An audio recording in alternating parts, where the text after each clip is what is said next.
Hello and welcome to this next Flip Preaching video. My name's Andy. It's a bit dark to film one today, so I'm doing it in a kind of digital iPad drawn way. Fascinating passage today, Mark 12:38-44. I think it's got a lot to say, particularly given as this is the passage for Sunday, which is Remembrance Day.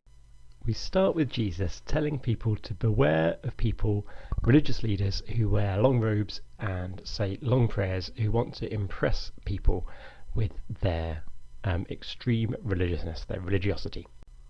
Is Jesus impressed by this? No, not in the slightest.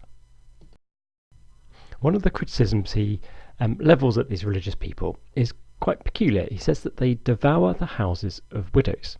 Now, in that time, women had no legal rights. So if a married couple, if the husband of a married couple died, his property couldn't go to his wife because his widow couldn't own property. So the temple, the religious system, would inherit the house, and they were meant to give some money to the widow for her to live on.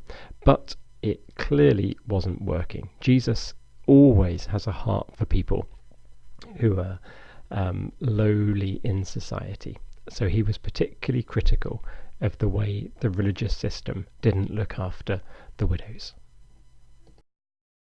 Now, with that in mind, we get to the second half of the story, because the two halves are very much connected, and we're told that Jesus notices a widow. Therefore, this is connected to what came before, and she puts in 2 lepta. Now, a lepton was the lowest value coin that there was in that time, and that's all she could afford. In fact, it was more than she could afford to give to the temple, to give to this very, very wealthy institution. And Jesus points out to his disciples that this lady could not afford to give this money. Small as it was, she really couldn't afford it. She would have gone hungry. She would have, that might have been the end of her.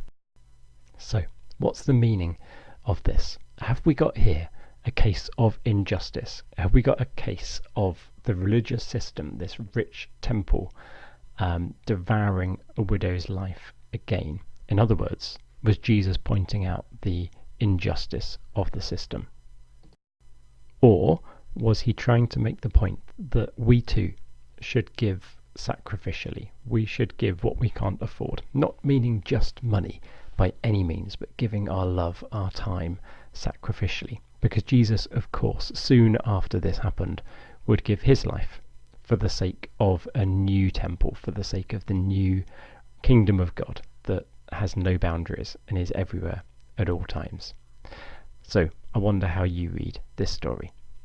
Okay, that's all for now. See you soon. Bye bye.